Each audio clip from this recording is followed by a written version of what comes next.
Dan terkait dengan temuan ini pemirsa, kita akan membahasnya lebih lanjut bersama dengan sejumlah narasumber yang telah terhubung melalui sambungan virtual. Di antara ada Sekjen Asosiasi Pedagang Pasar Seluruh Indonesia atau APPSI Mujibur Rahman, kemudian Ketua Yayasan Lembaga Konsumen Indonesia atau YLKI Niti Emiliana, serta Deputi 1 Bidang Ketersediaan dan Stabilisasi Pangan Badan Pangan Nasional atau Bappenas, I Gusti Ketut Astawa. Halo, selamat malam Bapak Ibu, apa kabar? Ya, selamat malam, baik. Ya.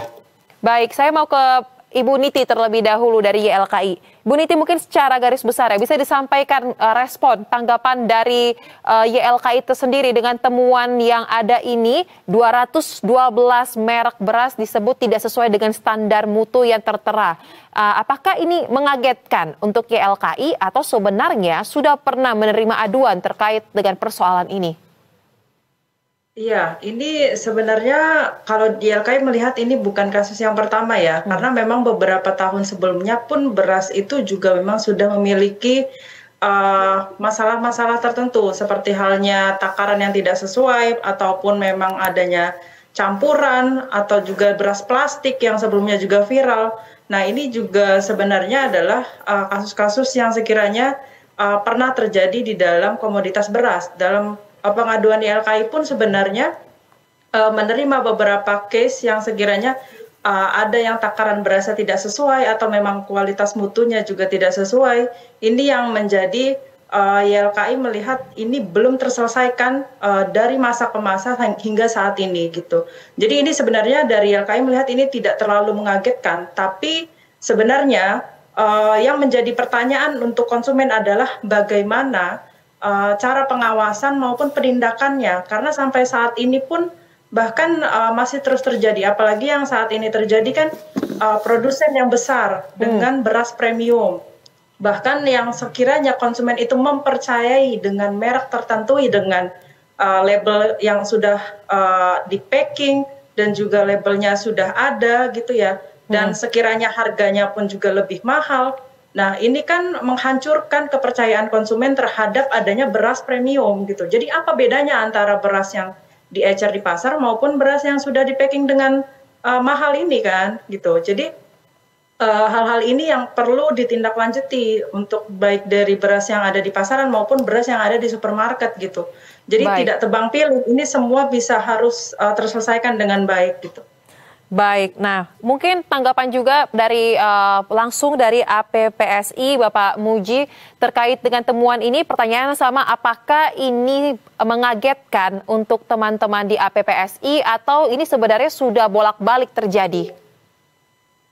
Ya, baik, terima kasih Pak Jaya. Bagi kami ini tidak mengagetkan, memang ini pola distribusinya masih diulang-ulang seperti yang dulu-dulu. Kalau di pasar tradisional itu rata-rata itu kan jual beras curah. Beras curah itu memang ya ada yang dioplos apa segala macam, tapi itu terlihat gitu maksudnya gitu. Nah, terus kemudian dengan varian harga yang relatif banyak sekali gitu. Iya kan? Jadi misalnya ini itu karena memang itu sesuai dengan kebutuhan dan permintaan pasar. Tapi kalau curah itu kan bisa dilihat, bisa diraba, bisa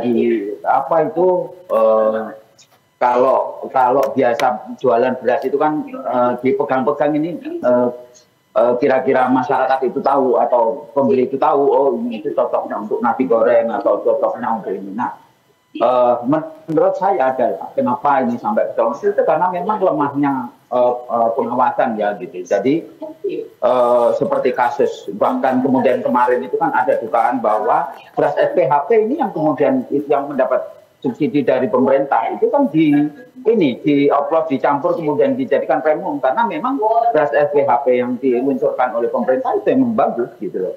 Nah, begini kan dari awal, jadi beberapa waktu yang lalu ya tahun lalu lah pada itu kami itu pedagang pasar itu sangat sulit untuk mendapatkan SPHP gitu.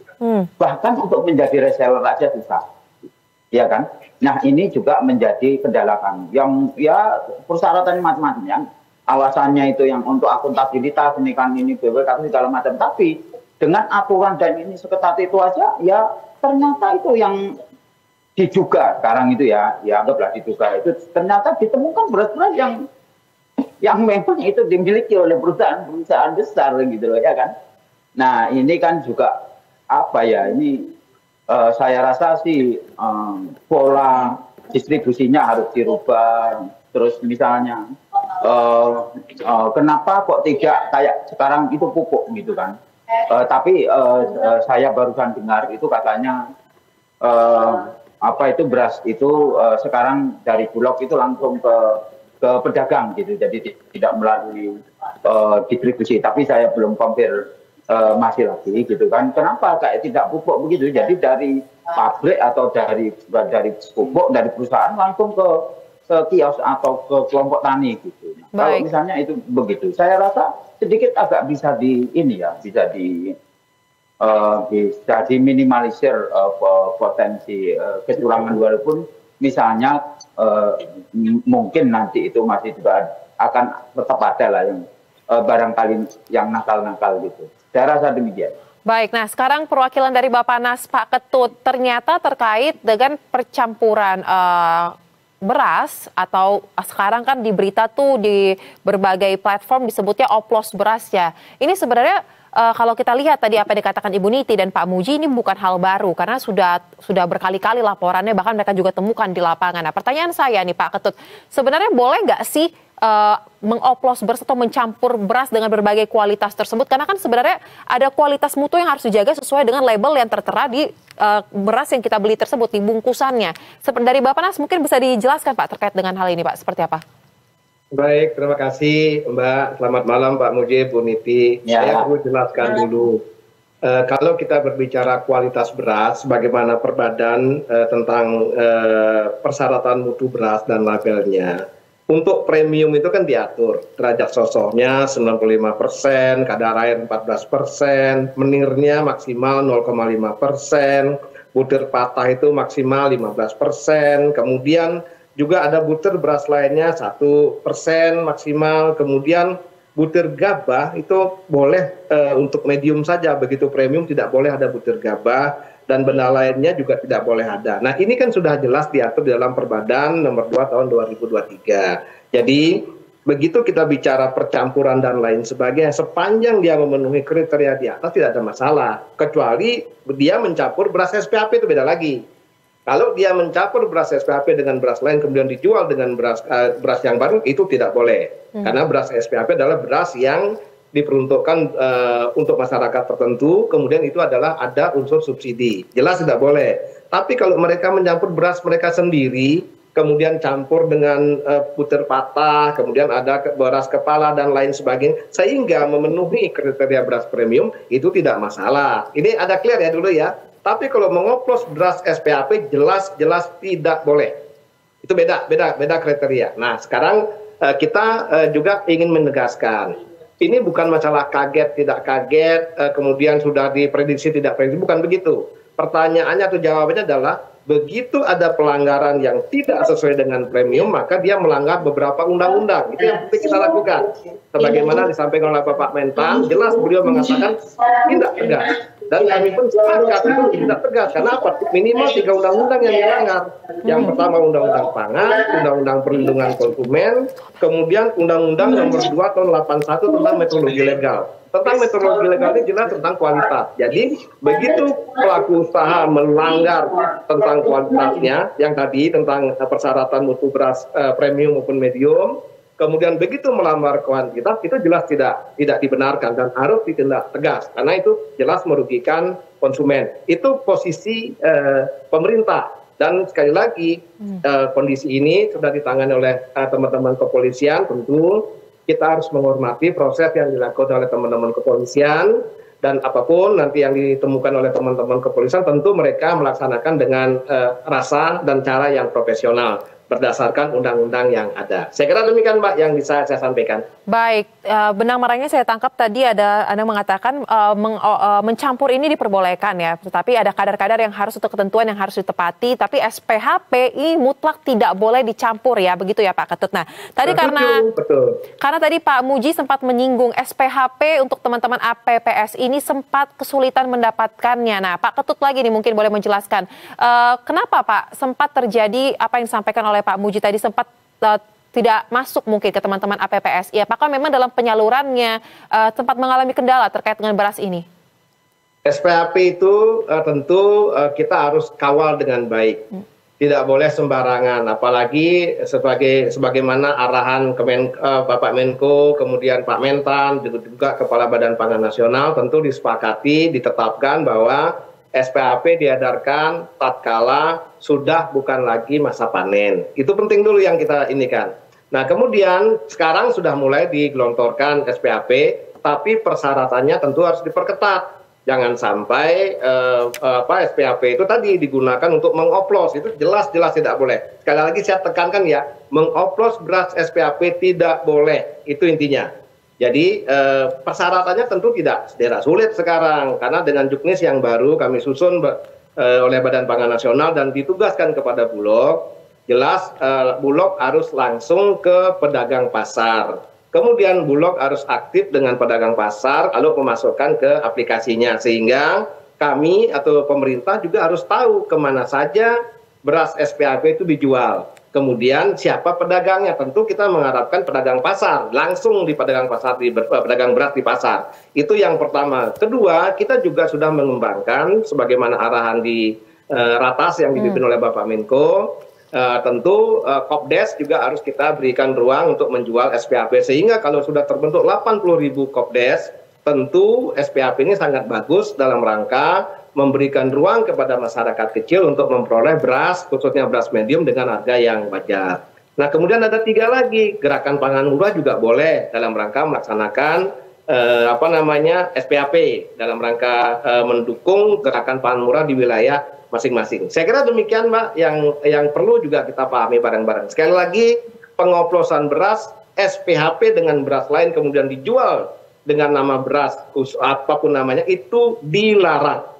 Tapi mengoplos beras masing-masing, beras mereka sendiri sehingga mencapai kriteria beras premium, tentu tidak ada larangan. Karena apa? Begitu dicek mereka memperoleh kualitas beras premium yang ditetapkan. Tentu kalau kita lihat nanti pelanggaran yang dilakukan oleh para pelaku usaha, melanggar yang mana? Apakah melanggar kualitas dari sisi menirnya kelebihan, butir patahnya kelebihan, atau kadar airnya di atas 14%, atau kuantitasnya tidak sesuai dengan yang tertera di labelnya. Itu barangkali nanti ranah teman-teman kepolisian yang menegaskan apa yang ditemukan oleh teman-teman kepolisian. Saya kira demikian. Baik, tapi menarik Pak ini terkait dengan boleh mencampur, tetapi ketika dicampurnya dilakukan secara manual nih Pak, masing-masing oleh para pedagang, oleh para pelakunya. Bagaimana memastikan hasil campurannya ini sesuai dengan takaran yang sudah ditentukan? Singkat saja mungkin, seperti apa Pak Ketut? Apakah harus ada pelaporan dulu? Kenapa saya katakan boleh mencampur? Karena apa?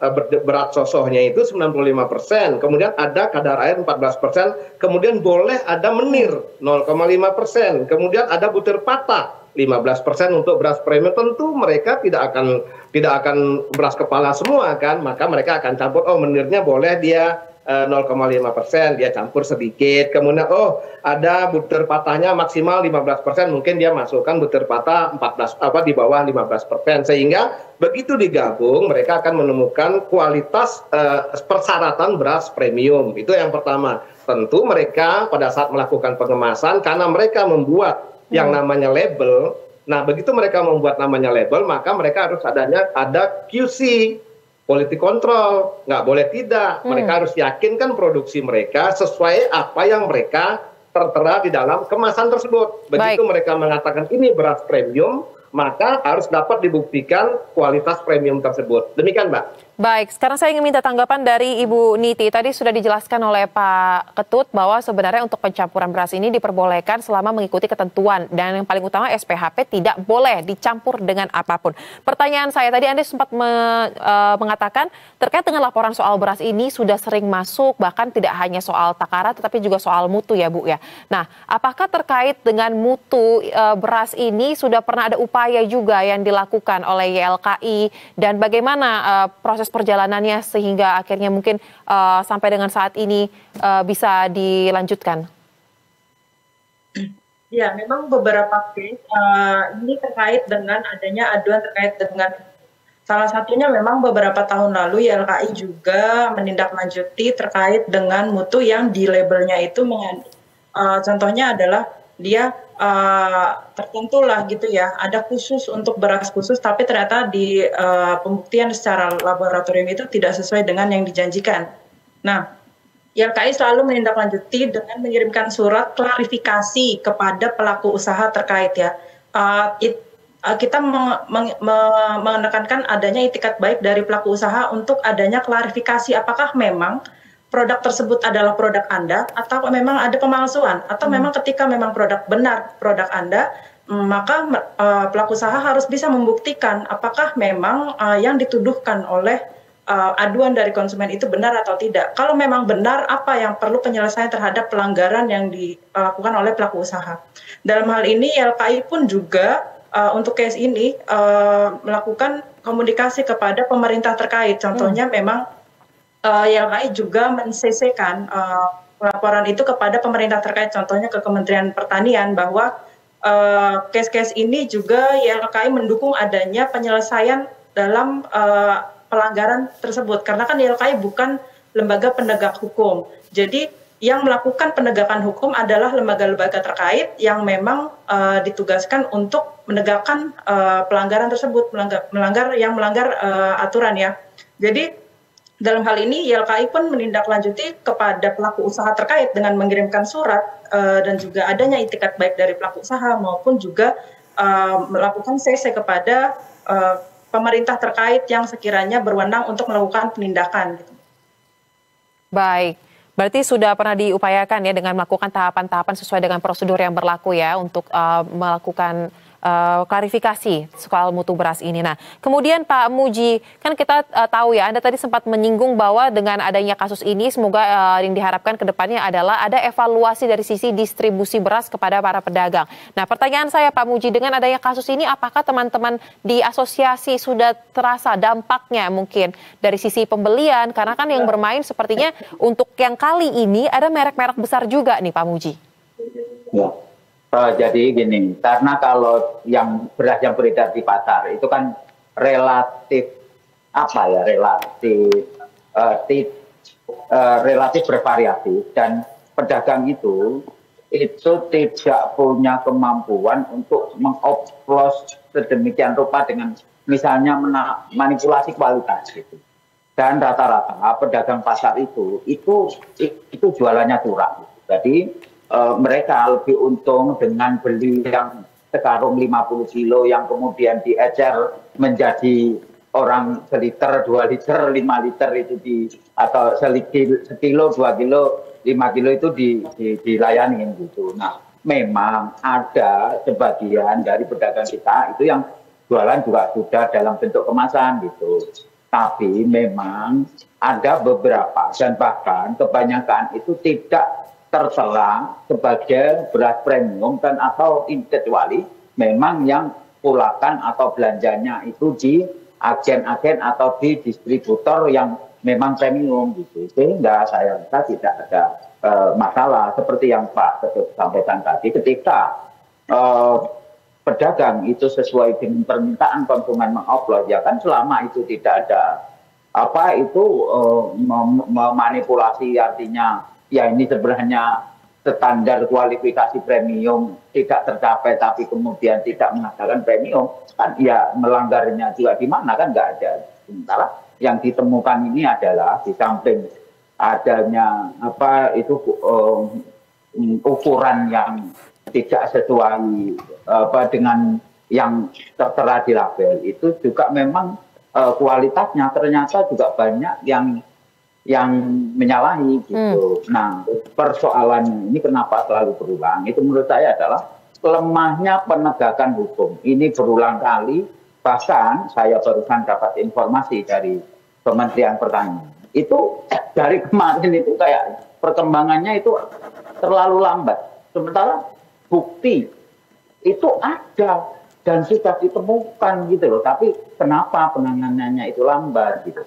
Nah, yang saya khawatirkan adalah ini masyarakat itu semakin tidak percaya pada penegakan hukum yang kemudian nanti partisipasi masyarakat ketika ada ketika ada indikasi pelanggaran itu kemudian nanti kalau ngelapor juga percuma ya kan, ujung-ujungnya juga ya kan ujung-ujungnya juga nggak jelas. Ini kan juga bisa jadi presiden buruk bagi iklim usaha, kira-kira demikian. Sehingga kami berharap bahwa tolonglah, ini sudah ada bukti nyata, perusahaannya juga sudah jelas, ya sudah, gitu loh maksudnya. Ngapain kok nggak cepat gitu loh maksudnya. Betul. Itu sih. Betul, memang penegakan hukumnya lagi-lagi ya menjadi suatu hal yang perlu untuk ditekan lagi agar lebih tegas ya dan objektif. Nah, kemudian Pak Ketut, yang jadi pertanyaan juga di publik sekarang setelah temuan ini diungkap langsung oleh Menteri Pertanian adalah mengapa ya 212 merek beras tersebut, rata-rata juga ini disebut dari merek-merek besar ini bisa lolos ke pasaran. Nah, terkait dengan pengawasan, sebenarnya di mana sih Pak benang merahnya ini yang seharusnya menjalankan fungsi pengawasan sampai dengan kepada pasarnya? Baik, terima kasih Mbak. Tentu saya sampaikan tadi, ini bukan masalah mungkin pengawasan betul tenaga dan lain sebagainya. Namun demikian, kita sudah ditemukan kondisi seperti ini, maka penegakan hukumnya harus benar-benar. Nah, penegakan hukum itu yang penting sekarang, artinya begitu ada bukti, kemudian teman-teman kepolisian sekali lagi pasti mereka punya SOP yang tepat, SOP yang harus dijalankan. Tentu mereka akan menjalankan sesuai dengan SOP, betul ada buktinya, kemudian mereka pasti melakukan sesuai dengan SOP yang ada. Yaitu yang pertama. Yang kedua, tentu pengawasan barang beredar juga bisa dilakukan oleh teman-teman di Kemendag, bisa dilakukan oleh teman-teman kepolisian sesuai dengan undang-undang yang diemban. Tentu dengan kondisi seperti ini peningkatan kualitas dan kuantitas pengawasan harus dilakukan oleh pemerintah. Karena pada dasarnya kalau sebelum-sebelumnya kita kan mengandung prinsip percaya pada pelaku usaha. Karena prinsip percaya pada pelaku usaha ini ternyata dimanfaatkan negatif. Oleh karena itu dengan demikian penegakan pengawasan yang kuat itu diperlukan, sekaligus penegakan aturan, penegakan hukum harus dilakukan dengan tegas. Ini penting sehingga kita harapkan dengan penegakan hukum yang tegas sesuai dengan peraturan perundang-undangan dapat mengubah perilaku yang negatif yang sudah dilakukan oleh oknum-oknum tersebut. Saya kira demikian. Baik, nah mungkin kepada YLKI Bu Niti, jadi dengan adanya temuan ini, bagaimana kira-kira langkah yang akan dilakukan oleh YLKI kepada konsumen, mungkin dari sisi edukasi juga untuk dapat lebih bijak lagi dalam memilih produk-produk beras di lapangan, karena memang label belum tentu sesuai dengan isinya. Di samping itu juga kira-kira bagaimana langkah-langkah yang akan dilakukan dari sisi hukum mungkin, atau mencoba untuk mengajukan klarifikasi mungkin kepada pihak terkait, seperti apa Bu Niti? Ya, memang YLKI ketika memang saat ada konsumen yang mengadu ke YLKI, maka kita menindaklanjuti dengan melakukan mengirimkan surat klarifikasi kepada pelaku usaha. Tapi pada dasarnya untuk case ini memang sudah terbukti yang saya mungkin tadi yang Bapak sudah jelaskan juga ya. Ini sudah ada buktinya dan sudah ada tindak lanjut dari pemerintah untuk penegakan hukum. Nah, YLKI sendiri sebenarnya bertugas untuk melakukan edukasi kepada masyarakat, tapi tidak bertugas untuk melakukan penegakan hukum. Nah, memang penegakan hukum ini yang perlu didorong dari sisi konsumen pun juga harus mengawal untuk kasus ini. Apakah memang benar-benar dilakukan adanya penegakan hukum dan sanksi berat terhadap produsen tersebut gitu ya. Jangan sampai nanti kasusnya ombaknya tinggi, hilang, tiba-tiba nanti nggak viral lagi, produsennya sudah tidak ada tindak lanjut yang lebih dalam gitu ya. Jadi Dan ini juga perlu ditegaskan bahwa perlu ada juga penindakan terkait dengan penelusuran dengan adanya mafia-mafia beras yang sekiranya masih ada di masyarakat atau masih yang beredar di masyarakat gitu ya. Jadi karena kan konsumen itu tidak tahu terkait dengan rantai pasoknya dari hulu sampai ke hilir. Nah ini yang tugas dari pemerintah untuk bisa memastikan bahwa rantai pasok dari hulu sampai hilir itu dipastikan bahwa kualitas dan mutunya itu sudah sesuai dengan harga yang terjangkau dan sesuai juga dengan label yang sudah tertera itu juga dipastikan untuk tepat gitu ya. Jadi tidak ada yang namanya merugikan konsumen terkait dengan hal-hal ini ya. Jadi untuk tindak lanjut sendiri pun dari sisi konsumen, dari sisi pemerintah pun juga harus ada kewajibannya masing-masing gitu. Baik, nah kemudian mulai melengkapi Pak Muji terkait dengan setelah kasus ini sudah diangkat oleh pemerintah, oleh Menteri Pertanian dan tengah didalami, kira-kira untuk teman-teman di asosiasi langkah ke depannya akan seperti apa dan mungkin apa yang ingin diharapkan dari pemerintah?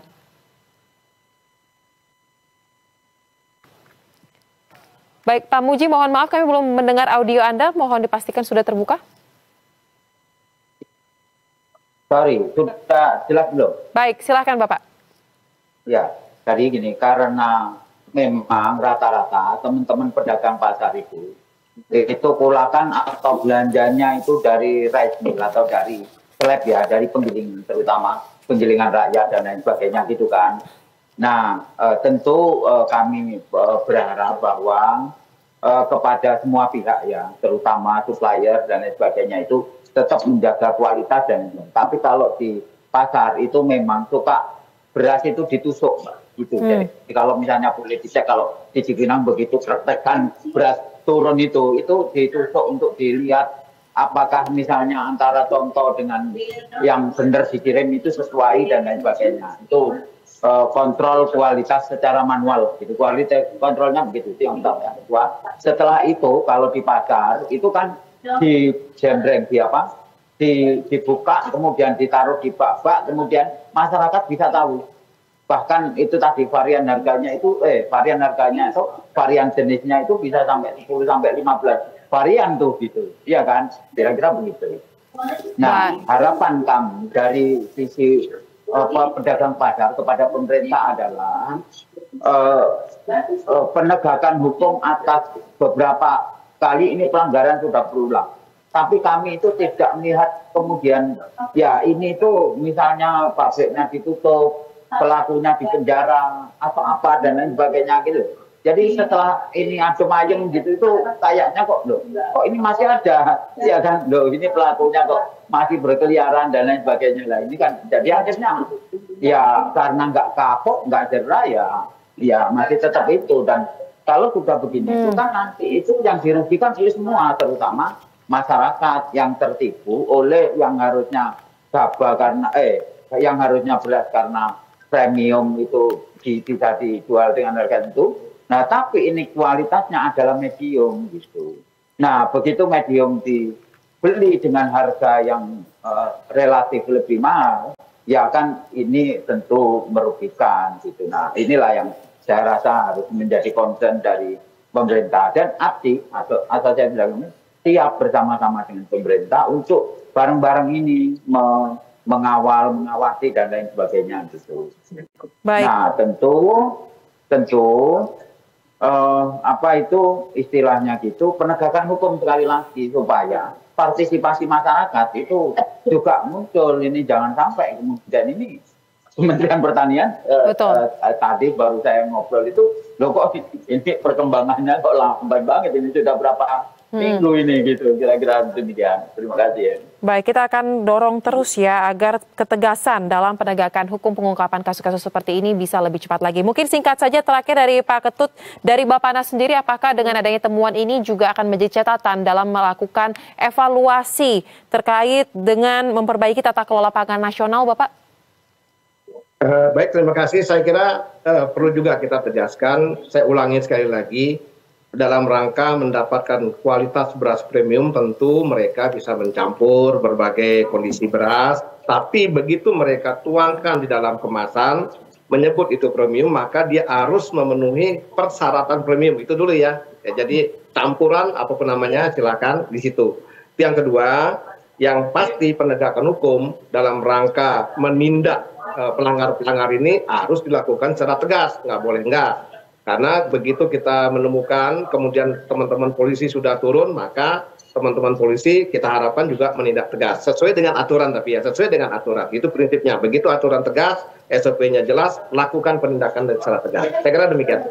Baik, kita akan nantikan kelanjutan dari pengungkapan terkait dengan temuan yang diungkapkan langsung oleh Menteri Pertanian ini. Terima kasih kepada seluruh narasumber. Ada Ibu Niti dari LKI, Pak Muji dari Asosiasi Pedagang Pasar, dan juga Pak Ketut dari Bappenas telah bergabung bersama kami di Berita Satu Utama. Salam sehat, selamat kembali beraktivitas. Ya, terima kasih.